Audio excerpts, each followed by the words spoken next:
సికింద్రాబాద్ పరిధిలోనే మీరన్నట్టుగానే ఒక 1 ఇయర్లోనే 4-5 పెద్ద ఇన్సిడెంట్ జరిగాయి. ఇట్లా జరుగుతూనే ఉన్నాయి. అండ్ నిన్న చాలామంది అడ్వాన్స్ లైఫ్ సపోర్ట్ కోసం ఎదురు చూశారు.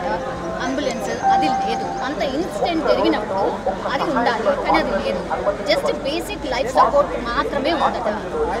ఎట్లా చూడాలి అంటే ఇంత పెద్ద ఇన్సిడెంట్ జరిగినప్పుడు ఒక అంబులెన్స్ అందుబాటులో ఉండదా? Minimum facility.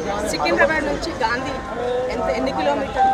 కూతవేట్లో మా అంటే తిప్పి కొడితే ఒక 3 కిలోమీటర్ల డిస్టెన్స్ అక్కడి నుంచి ఇక్కడికి ఉంది. అంటే హాస్పిటల్కి ప్రెమిసెస్ దగ్గరలో ఉన్నటువంటి ఏరియాలో కూడా మీరు అంబులెన్స్ని అందుబాటులో ఉంచకపోవడం, ఎమర్జెన్సీకి ఉండాల్సినటువంటి ఎమర్జెన్సీ ఒక షాపింగ్ పెద్ద కాంప్లెక్స్లో ఒక ఇన్సిడెంట్ జరిగితే ఇమీడియట్గా మనం ఏం చర్యలు తీసుకోవాలి ఆ దిశగా మీరు అడుగులు లేకపోతే 100% ప్రభుత్వ వైఫల్యం అని చెప్పాల్సిన అవసరం ఉంటుంది.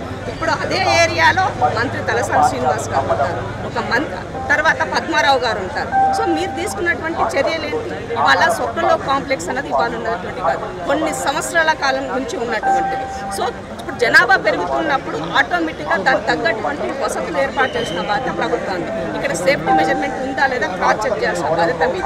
అంటే అధికారులకు లంచాలు ఇచ్చి షాపింగ్ కాంప్లెక్స్ మీరు నడుపుతున్నది అర్థమవుతున్నది. ఇవాళ అందులో చనిపోయినటువంటి 6 బాధ్యత పిల్లలంతా కూడా 20 to 23 years వాళ్ళు యంగ్స్టర్స్. ఇవాళ ఎవరు బాధ్యత?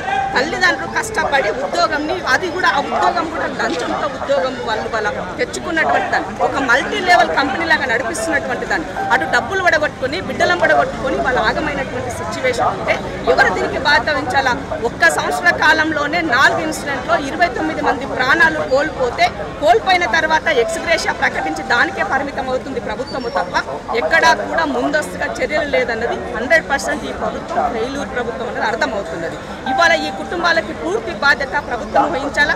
At the same time QNet ఎవరైతే ఉన్నాడో కంపెనీ ఆ యజమాని బెంగళూరులో ఉన్నాడు. ఇందాక నేను ఫోన్లో CEO గారితో మాట్లాడాను. రేపు వస్తాడని చెప్తున్నాడు. లేదు, ఇమ్మీడియట్గా రావాలి, ఆ కుటుంబాలు ఆదుకోవాలని చెప్పేసి డిమాండ్ చేస్తున్నాను. ఇవాళ ఆ ఫ్యామిలీకి ఎక్స్గ్రేషియా ప్రకటించాలి, ఉద్యోగం ఇవ్వాలి. ఇవాళ ప్రభుత్వం పూర్తి అండగా ఉండాల్సిన బాధ్యత. ఇన్సిడెంట్ జరిగిన తర్వాత వెళ్ళి మేము అండగా ఉన్నామని మీ యొక్క ముసలి కన్నీరు కార్చడం కాదు మాకు కావాల్సింది. బతికున్నప్పుడు మాకు చేయాల్సినటువంటివి చేయమని ప్రభుత్వాన్ని డిమాండ్ చేస్తాం. ఇవాళ ఈ నిరుద్యోగుల సమస్య ఎందుకు వచ్చింది? ప్రభుత్వ వైఫల్యమే. మీరు ఉద్యోగాలు ఇచ్చినట్టయితే ఇవాళ అలాంటి సెంటర్లకి మల్టీ లెవెల్ పోయి ఉండే వాళ్ళు కాదు కదా. ఇవాళ మీ పుణ్యానని చెప్పేసి ఇవాళ నిన్న దాకా మనం ఒక ఉదంతం చూస్తూనే ఉన్నాం. TSPSP పరిస్థితి ఏముందన్నదానికి ఇచ్చే వాటికి లూప్ల నోటిఫికేషన్స్, పేపర్ లీకేజీలు, డ్యామేజీలు మొత్తం అంతా ఇవాళ ఆ తరహా ప్రభుత్వం కొనసాగుతున్నది. దురదృష్టం ఇది. నిరుద్యోగులు కేసీఆర్ అయితే దిగ్భ్రాంతి వ్యక్తం చేశారు. చనిపోయిన దిగ్భ్రాంతి ఎవరు కావాలి? చనిపోయినాక మీ దిగ్భ్రాంతి ఎవరు కావాలా? ఇక్కడ వచ్చి నిలబడి తల్లుల యొక్క తండ్రుల యొక్క గర్భకోశ ఏమున్నదని వచ్చి ఒకసారి అలా బాధ అది కదా కావాల్సింది. ఇన్సిడెంట్ జరిపోగానే దానికి ఒక స్క్రోలింగ్లో నేను సంతాపం ప్రకటిస్తున్నా అంటే ఆ సంతాపంతో ఏమొస్తున్నది? నాకు కుటుంబానికి అండగా నిలబడాలా. పోయిన ప్రాణాలు తిరిగి రావు. కనీసం జరిగిన తప్పును సరిదిద్దుకునే బాధ్యత మీ పైన ఉంది. మొన్న జరిగిన ఇన్సిడెంట్లో జనవరిలో జరిగిన ఇన్సిడెంట్ అప్పుడు ఏం చెప్పారు? ఇలాంటివి నెక్స్ట్ జరగకుండా చూసుకుంటామని చెప్పారు. మరి అంతలోనే కదా జనవరి అంటే ఇవాళ మార్చిలో ఉన్నాం, 2 నెలల్లోనే ఇంకొక ఇన్సిడెంట్ జరిగింది. కానీ వర్షాలు పడ్డప్పుడల్లా లేదంటే అగ్ని ప్రమాదాలు జరిగినప్పుడల్లా ఇట్లాంటి ఇన్సిడెంట్స్ రిపీట్ అవుతూనే ఉన్నాయి. కానీ ఎక్కడ ఆగట్లేదు. మెయిన్ రీజన్ ఏంటి? దాంట్లో షార్ట్ సర్క్యూట్ అన్నది గ్రౌండ్లో ఉన్నటువంటి ఫ్లోర్లో జరిగింది. దాని నుంచి ఎక్కడెక్కడైతే ఏమంటారు పవర్ని ఇది లాగేసుకుంటుందో ఆ వైరింగ్ ద్వారా 5th, 6th, 7th ఫ్లోర్కి వెళ్ళిందని చెప్పేసి ప్రాథమిక అంచనా వేస్తున్నారు. ఇంకేమైందో మనకు పూర్తిగా తెలియదు, ఎందుకు పొగలు వస్తున్నాయి అందులో నుంచి. కాబట్టి ఇన్సిడెంట్ జరిగినప్పుడు ఇవాళ వాళ్ళకి ఆ కంపెనీలు పెట్టినటువంటి వాళ్ళకి ఇన్సూరెన్స్ ఉంటుంది. వాళ్ళకి ఇన్సూరెన్స్ క్లెయిమ్ అవుతుంది వాళ్ళకి. కానీ పోయిన ప్రాణాల పరిస్థితి, ఆ పరిస్థితికి ఎవరు కట్టాలని అంటున్నాను నేను.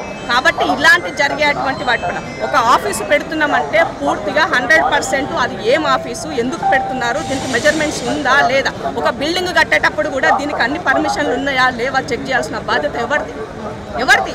ఉన్న ఆఫీసర్లది కదా.